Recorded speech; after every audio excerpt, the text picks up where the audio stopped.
Kalau kado yang terindah adalah cintanya istri pada saya. Masih suka ikan asin? Masih. Kalau pete sama jengkol? Masih juga. Masih ya? Itu yang pertama kali saya kenang dalam sejarah hidup saya. Ceritakan sedikit. Tiba-tiba jadilah mata air yang bisa menghapus air mata. Waduh, berat. Seluruh warga Batam patuhi prokes dan swab semua.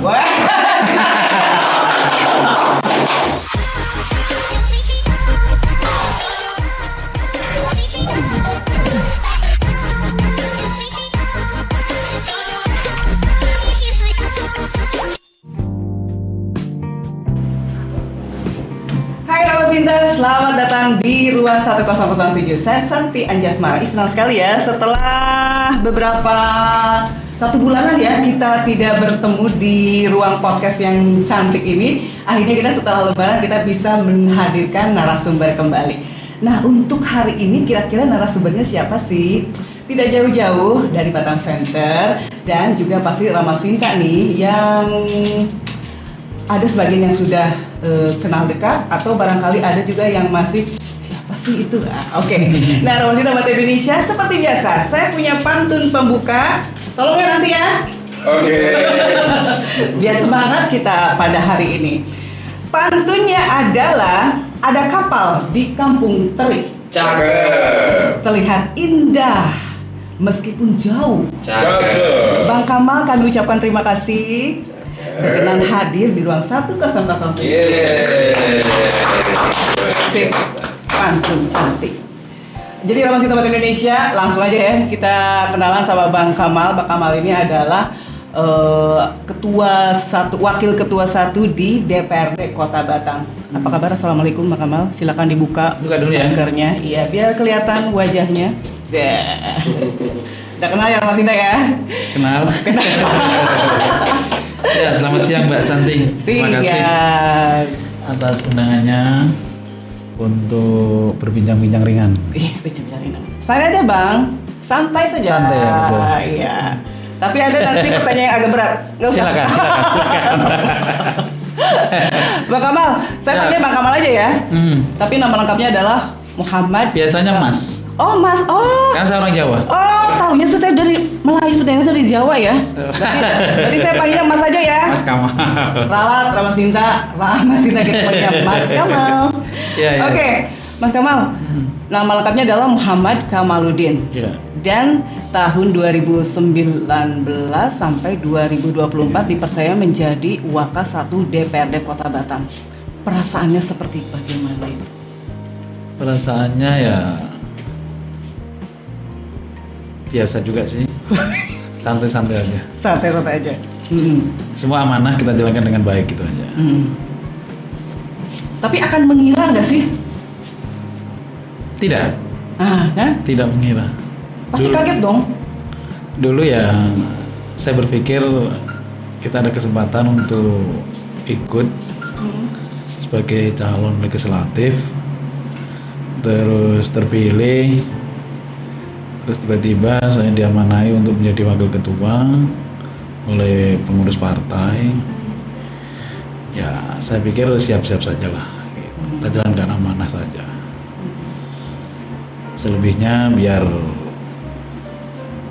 masyarakat yang memberi penilaian, partai yang memberi penilaian juga, kita jalani sesuai dengan apa yang kita yakini benar dan apa yang kita mampu gitu aja. Kira-kira seperti itu. Nah, itu dia baru pembukaan Rama Sinta. Jadi Mas Kamal ini adalah dari Partai Nasdem. Nasdem ya. Oke. Nah, Rama Sinta, kita pengen tahu juga ya. Sejak mulai berkiprah di politik itu tahun berapa, ajakan siapa, atau karena keinginan sendiri kah? Apakah terus langsung terjun ke salah satu partai ini Nasdem atau gimana tuh Mas? Saya banyak partai ya. Oh, berarti udah berpindah-pindah ya? Tapi memang begini, saya lahir dari keluarga yang berpartai dari kecil. Dulu ketika Orde Baru saya tahu keluarga saya, orang tua saya itu salah pengurus dari partai. Terus di Kota Batam ini karena saya ini senang organisasi, bergabung dengan partai politik hingga kemarin tahun 2019 saya ikut caleg di Partai Nasdem melalui Partai Nasdem, kira-kira seperti itu.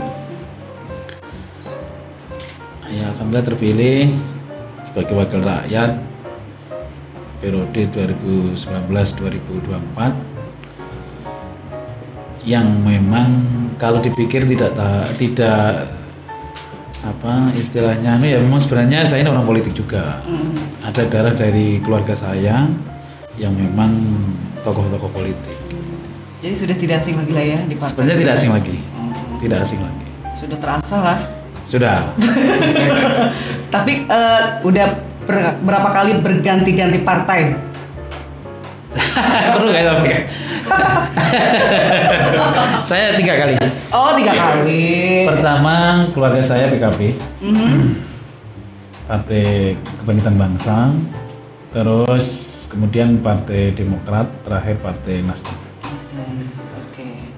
Menurut saya partai ini kendaraan, tujuan akhirnya adalah bagaimana kita bisa memberi kemanfaatan bagi sesama, bagi masyarakat umumnya.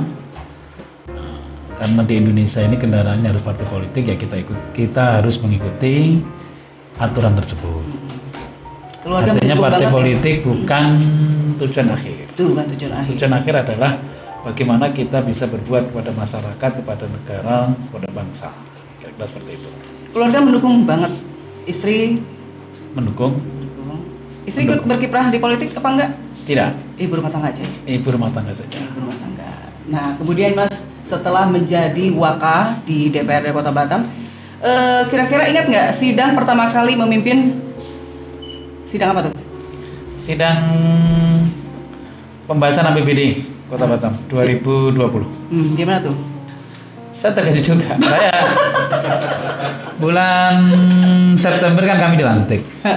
Hari Sabtu, September. Minggu, Senin saya langsung mimpin Badan Anggaran. Wes.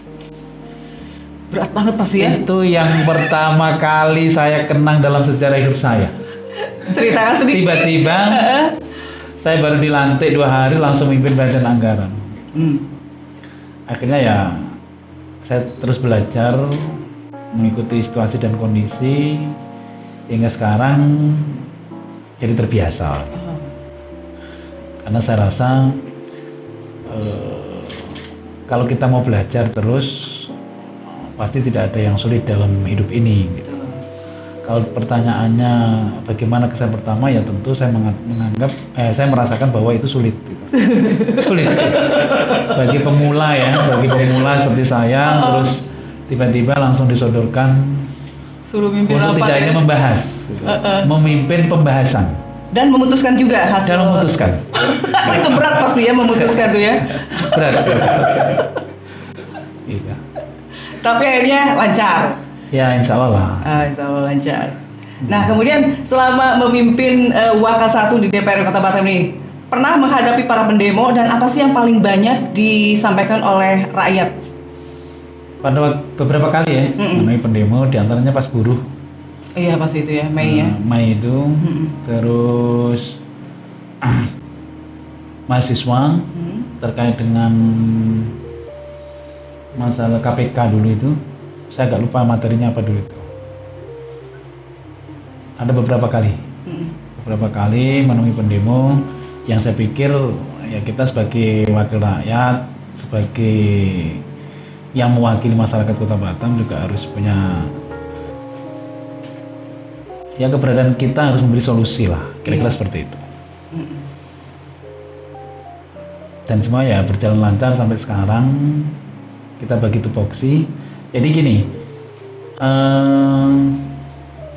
Waka 1 atau Wakil Ketua 1 itu bersama dengan ketua dan wakil yang lain atau pimpinan itu ya menjaga sinergitas kinerja antara institusi pemerintah, kita DPRD, dengan Forkopimda yang lain, forum koordinasi pimpinan daerah seperti Kapolres, seperti di Kodim dan Lana dan lain-lain.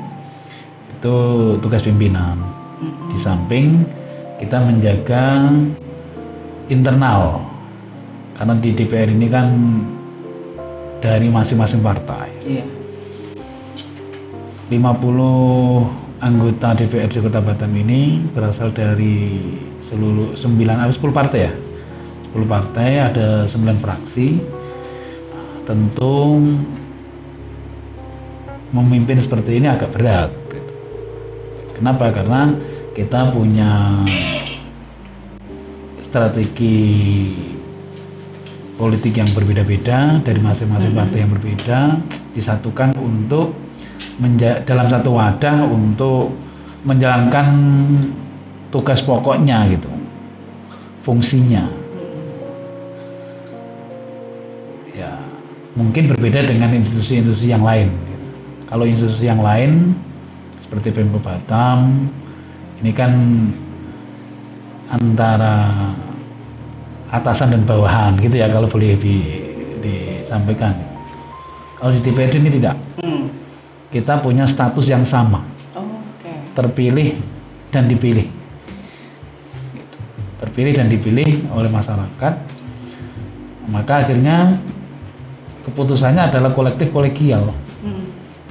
Seperti contoh kita memimpin pembahasan itu, kita harus mendengarkan seluruh usulan, tidak boleh memotong dari semua anggota yang hadir ya. Dari anggota yang hadir.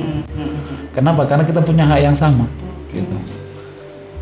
Sampai kehadiran dan tidak kehadiran, menyampaikan pendapat dan tidak menyampaikan pendapat itu semua sikap. Gitu. Bukan berarti yang tidak menyampaikan pendapat dianggap tidak menyampaikan sikap juga. Gitu. Oh gitu. Itulah yang terjadi di DPRD gitu. Berarti maksudnya kalau misalkan ada anggota dewan yang enggak hadir, berarti dia sudah menunjukkan sikap tidak hadir dan tidak setuju dengan apa bisa yang dibahas. Bisa jadi ya? Seperti itu. Oh, begitu. Apakah karena ada kesibukan dia, atau karena ada tugas lain, atau memang sikap dia tidak hadir. Banyak jadi, ya seperti itu? Banyak. Maka kita sebagai pimpinan ya harus menghargai semua pendapat mereka ini. Nah, kira-kira seperti itulah. Maksud saya yang ingin saya sampaikan adalah memimpin di DPR ini ada kesulitan tersendiri. Karena di sana tidak ada atasan, tidak ada bawahan. Semua punya hak yang sama dan harus dihargai secara sama. Kira-kira seperti itu.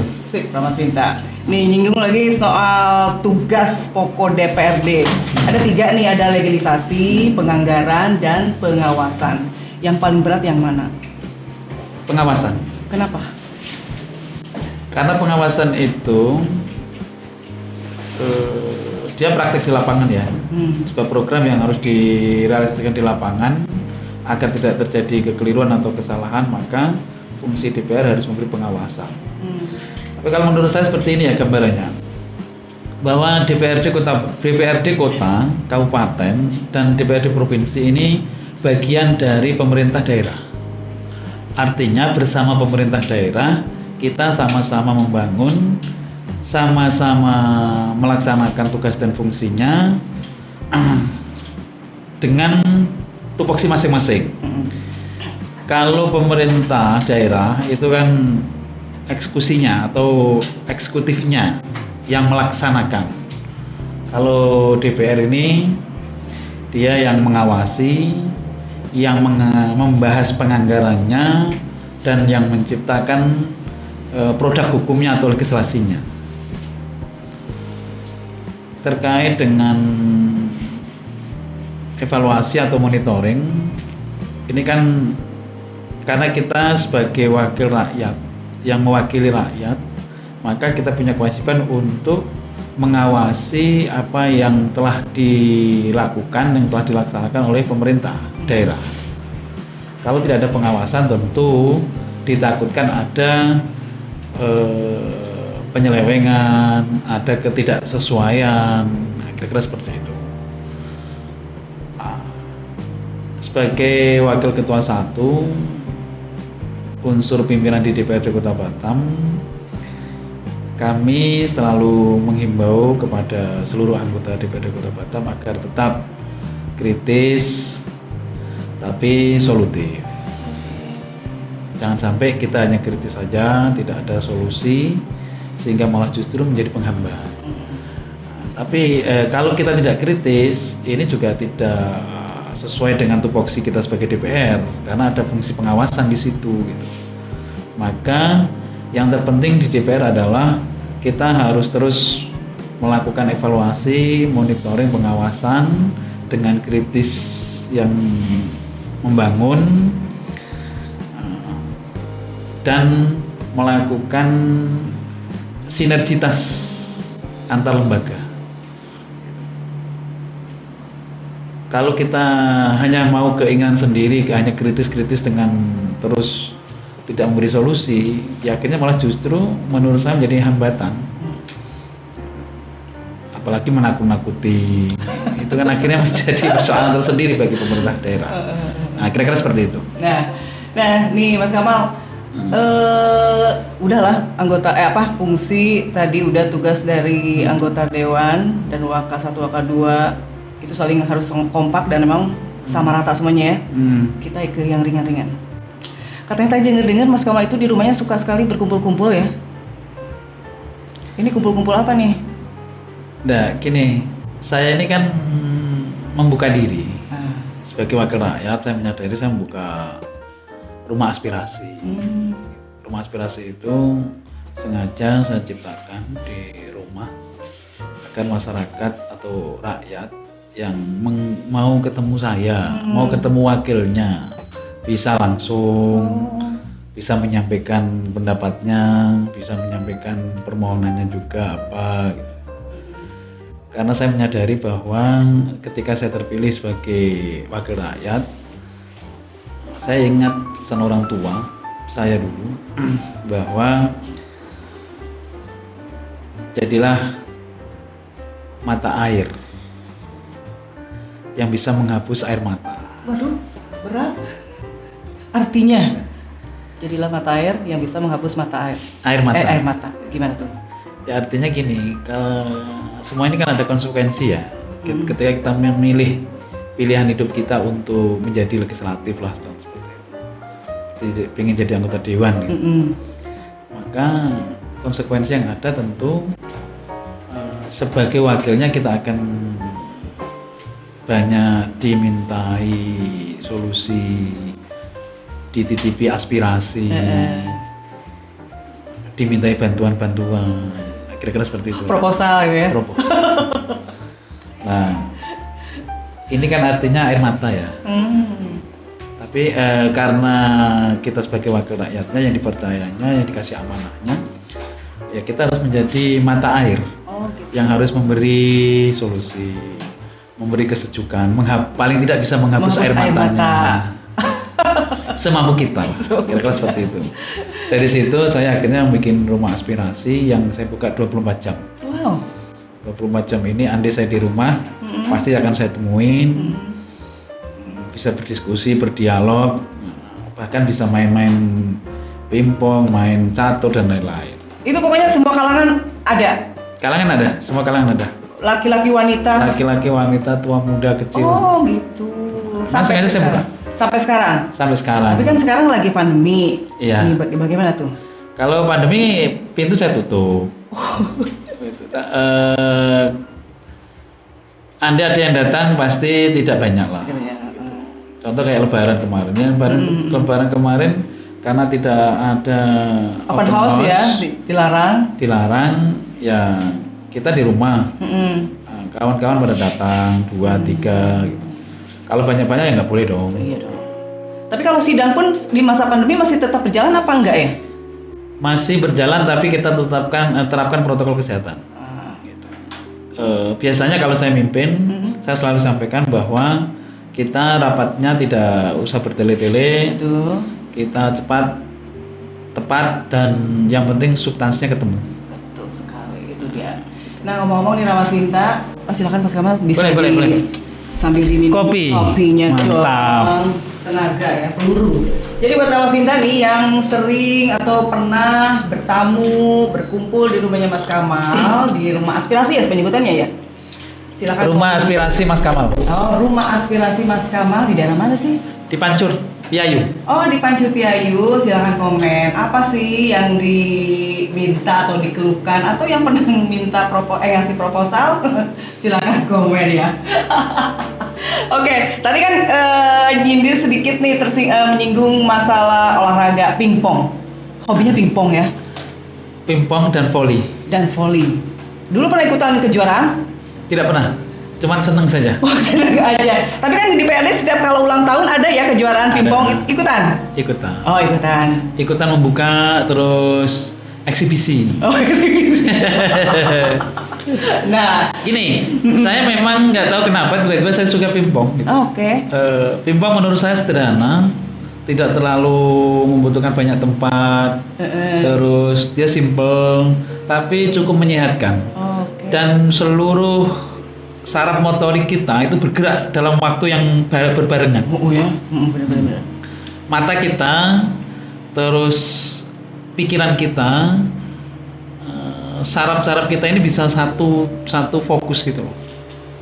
Untuk Bola itu ya? Iya, bola itu gitu. Makanya saya senang. Akhirnya hobi. Akhirnya hobi. Itu dari tahun berapa? Dari mulai sekolah apa enggak?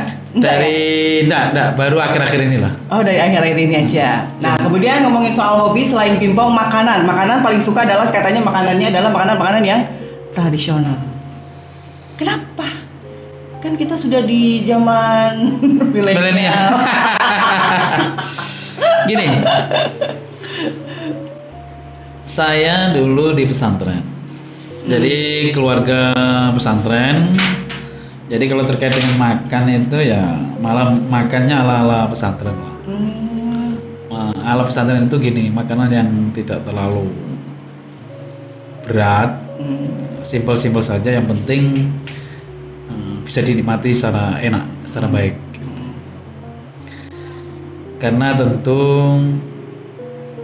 kita ini kan dikasih semacam arahan ya. Kalau ingin menikmati sesuatu, ambillah standar yang terendah agar ketika kehilangan sesuatu itu kita nggak sedih berkepanjangan. Nah, saya pikir dengan itu semacam slogan seperti itu, makanan sederhana pun bisa menikmatkan. Maka saya lebih sering ya, bukan tidak ya, lebih sering makanan yang menjadi favorit saya itu ya makanan-makanan tradisional. Seperti? Ya seperti sambal terong gitu-gitu. Sambal terong, oke. Maksudnya sambal terong balado? Bukan? Sambal terong yang terongnya dibakar terus dikasih sambal terasi. Nah, sambal terasi. Udah gitu aja. Mantap ya, teman-teman. Temennya ikan asin kan? Ikan asin. Masih suka ikan asin? Masih. Kalau pete sama jengkol? Masih juga. Masih juga. Jadi siapa Rawasinta yang hobinya sama tuh sambal terong, ikan asin, pete, jengkol, silakan komen. Soalnya saya juga suka sih. Betul. Sambal terong itu enak ya, tapi nggak dibakar sih. Enak. Ya, ada kan. Terus quality time bersama istri atau bersama keluarga itu ada hari apa aja? Sabtu Minggu? Setiap hari. Oh, setiap hari. Tapi kan sibuk jadi anggota dewan. Wah, Gini, setiap malam saya selalu di rumah. Oke. Karena selalu menungguin Rumah Aspirasi. Jadi menurut saya efektif gitu. Saya bisa bertemu dengan konstituen, bisa bertemu dengan masyarakat bersama dengan anak dan istri. Oh iya. Itu jadi kalau tidak ada acara penting, tidak ada acara yang harus saya keluar rumah, setiap malam pasti saya di rumah. Ya kita ngobrol-ngobrol dengan tamu-tamu, dengan kawan-kawan. Tapi istri dan anak apa memang nggak nuntut untuk sekali-kali pergi deh keluar untuk makan di luar, refreshing, ke mall atau ke pantai gitu? Jarang. Oh jarang? Jarang. Kadang-kadang aja lah. Tapi jarang memang. Jarang. Apalagi di masa seperti ini ya, mendingan di rumah aja kan. Oke, menarik ya Mas Indra ya. Sangat sederhana sekali. Sederhana. Mantap. Oke, saya punya 5 pertanyaan. Boleh. Lebih boleh ya, gampang. Boleh. Kok. Jadi Kalau nggak bisa nggak usah jawab. pokoknya dijawab dengan cepat. Nanti Ya. alasannya terakhir. Yang pertama, uang atau jabatan? Uang. Uang. Dilayani atau melayani? Melayani. Sepeda atau jalan kaki? Jalan kaki. Keju atau getuk? Ketuk. Saya memang paling nggak suka keju. Rasanya kecut kali. Tapi kan ada Mas keju yang paling mahal itu. Udah pernah nyoba belum sih? Tidak pernah. Saya mah nggak pernah nyoba karena mahal sekali kan, nggak kebeli. Yang terakhir, kaos atau blazer? Kaos. Kaos. Oke, sekarang kita alasannya. Tadi adalah yang pertama uang atau jabatan, memilih uang. Kenapa uang? Kalau uang kita bisa memanfaatkan untuk kepentingan atau keperluan. Kalau jabatan belum tentu, karena jabatan ini kan sebuah hal yang diamanai.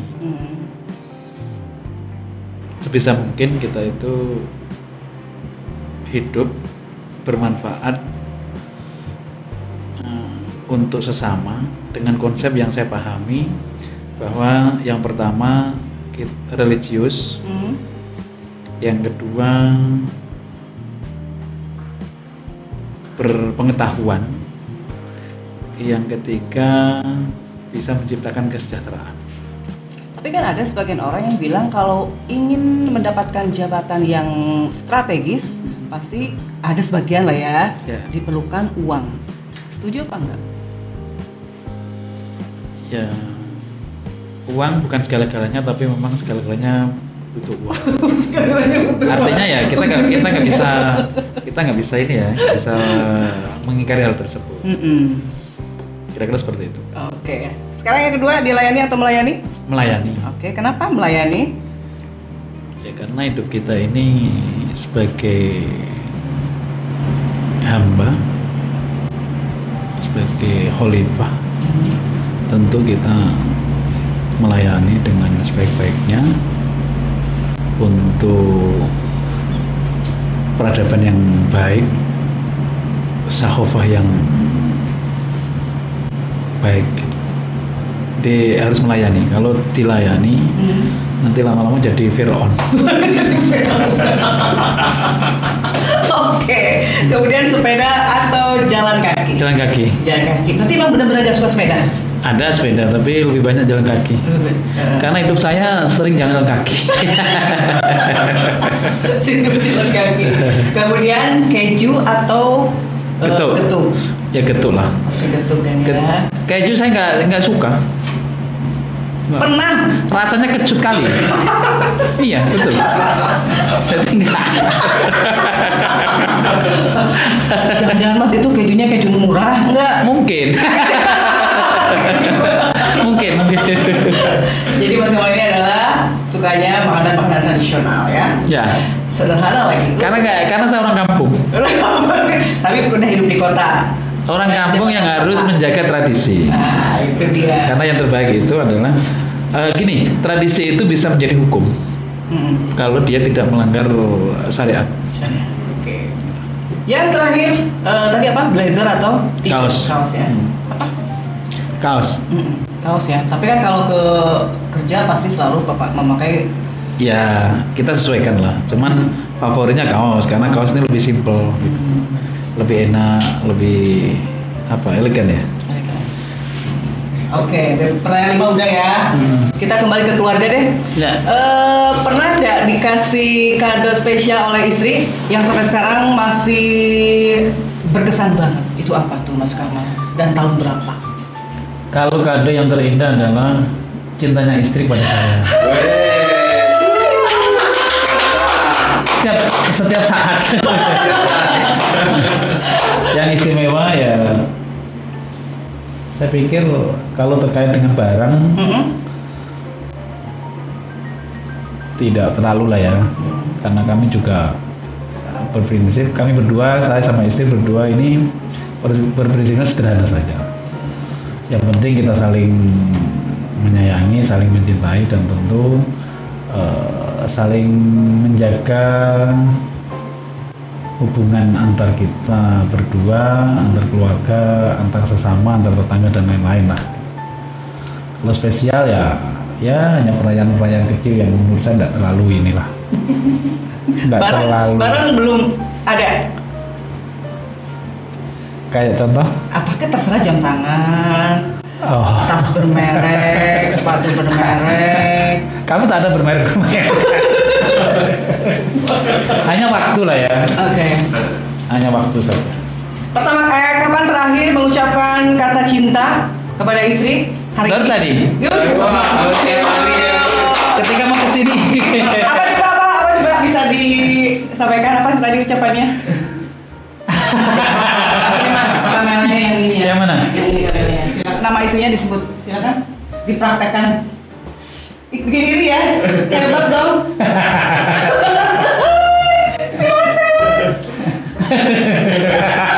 Kok saya jadi tertawa ya? Ya, setiap saya pergi dari keluar rumah itu saya selalu pamitan dan menyampaikan bahwa saya melakukan ini atau kerja ini. Terima kasih dan mohon izin, mohon pamit. Jaga anak-anak. Salam sayang untuk kita semua. Nama istrinya siapa sih Mas? Namanya Puji. Mbak Puji. Berarti kalau mengungkapkan rasa cinta itu selalu memakai bahasa Indonesia, nggak pernah pakai bahasa Inggris I love you atau apa gitu ya Mas ya? Ya, Nah, tuh. pakai bahasa Indonesia. Pakai bahasa Indonesia aja. Kalau sehari-hari di rumah, istri atau apa Mas yang sering di request untuk masak makanan yang paling sering menjadi favorit? Saya lalapan. Oh, lalapannya kayak orang Sunda ya lalapannya? Iya. Oh, gitu. Lalapan yang paling sering. Heeh. Kadang-kadang kalau dimasakkan yang kayak ayam kayak ini kadang nggak makan saya. Oh. Oh, gitu. Ikan asin pasti ada ya? Ya kayak gitu lah. Yang tadi yang sama tadi makanan tradisional. Keren ya. Tapi ini kan pernah ditanyakan saya juga ke Cak Nur nih. Cak Nur kan sukanya juga makanan ayam penyet, bakso. Nah, Cak Nur gimana kalau misalkan makan ada undangan-undangan pejabat? Nah, Mas Kamal sendiri gimana tuh? Tapi tetap makan kan itu? Ya tetap. Maksudnya kan tadi pertanyakan favorit ya. Iya, favorit berarti. Kalau makan ya kita ini biasa aja lah. Makan apa saja, yang penting halal dan baik, ya, kita makan. Tidak ada pantangan juga, cuman yang favorit. Ya.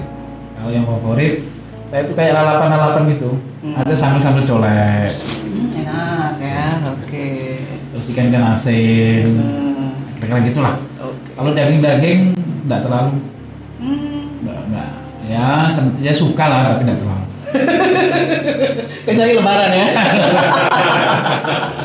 Oke, nah di masa pandemi seperti ini apa nih yang akan disampaikan untuk masyarakat Kota Batam? Sekarang kan di Batam zona Ya. merah. Kami mengimbau kepada seluruh masyarakat Kota Batam karena COVID-19 ini masih menjadi pandemi kita bersama. Kita harus mempunyai kewajiban yang sama, yaitu mencegah penularan dan merebaknya COVID-19 di Kota Batam. Darul mafasid muqaddam ala jalbul masoleh. Menolak kerusakan itu harus didahulukan daripada menarik kebagusan.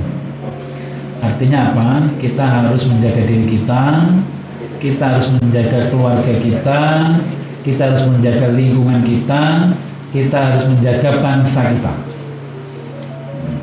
Tentu yang bisa kita lakukan adalah yang menjadi peraturan atau instruksi dari pemerintah kita.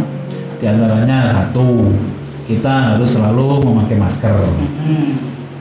Kedua, kita harus selalu menjaga jarak agar tidak terkontaminasi atau tertular. Yang ketiga, kita harus menjaga imun tubuh kita, kesehatan kita, kebersihan kita, dan juga dianjurkan untuk sering mencuci tangan dengan air bersih dan air mengalir. Tiga hal tersebut saya pikir kalau dilakukan bersama dan mempunyai rasa pertanggungjawaban bersama tentang pencegahan COVID-19 ini, saya yakin Batam akan terhindar dari atau akan pandemi COVID-19 ini akan segera pergi. Amin. Kira-kira seperti itu. Oke. Menurut Mas Kamal nih, pemerintah Kota Batam ini dan juga DPRD dan seluruh jajarannya itu udah maksimal mengatasi COVID ini ya? Sebenarnya gini, keinginan kita itu maksimal, tapi fakta di lapangan susah. Fakta di lapangan susah. Iya. Contoh gini, ketika Forkopimda rapat, saya ikut mewakili DPRD Kota Batam terkait dengan gugus tugas pandemi COVID-19 itu, ya kita serius nih. Iya.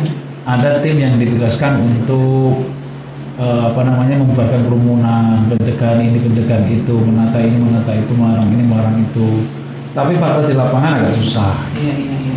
Karena gimana? Kita makhluk sosial yang sekarang mau tidak mau harus dihentikan sosialitas kita gitu kan. Nah, itu ya. Tapi kalau ditanya serius ya? Pemerintah Kota Batam sangat serius menangani pencegahan COVID-19 itu sangat serius. Oke. Tapi kitanya ya yang susah. Ya, Kitanya banyak masyarakat yang masih tidak menganggap bahwa corona ini ada apa tidak, masih seperti itu. Terus ya di mana lagi, memang masyarakat ini makhluk sosial kan. Ketika mereka dibatasi, ya nuraninya berontak. Yes. Kira-kira seperti itulah. Betul sekali. Jadi Rama Sinta, sebelum kita pamit, Mas Kamal silakan baca pantunnya. Oh, dikasih pantun ya? Hendak ke laut mencari ketam. Cakep. Ketam dimasak untuk bersama. Cakep. Bagi seluruh warga Batam, patuhi prokes dan swab semua. Wah. Swab semua. Kita sukseskan program vaksinasi dari pemerintah. Udah divaksin ya? Sudah. Oke. 2 kali? 2 kali. 2 kali. Baik, Rama Sinta Batam Indonesia, kita sudah melihat sosok dari mulai lahirnya politik muda seperti Mas Kamal, ternyata memang ada darah dari keluarganya sendiri. Jadi tidak sekarang-sekarang aja dia berpolitik, ternyata sudah dari dulu-dulu. Dan bagaimana menjadi wakil satu itu memang sangat banyak lika-likunya. Dan ternyata hidup Mas Kamal bersama keluarga ternyata sangat-sangat sederhana sekali. Wah, meskipun udah menjadi seorang pejabat ya, tetap tradisional banget. Terima kasih banyak Mas Kamal sudah hadir di Batam FM. Terima kasih Mbak Santi. YouTube Ruang 101. Jangan lupa Mas Sinta di like, comment, share, dan subscribe ya. Kita ketemu lagi, siapa tahu nanti kita ketemu dengan beberapa komisi-komisi lain-lainnya di DPRD ya. Betul. Oke, soalnya semuanya udah tinggal komisi-komisi baru. Kita tunggu aja. Saya Santi Anjasmara, tetap semangat. Wassalamualaikum warahmatullahi wabarakatuh. Waalaikumsalam warahmatullahi wabarakatuh.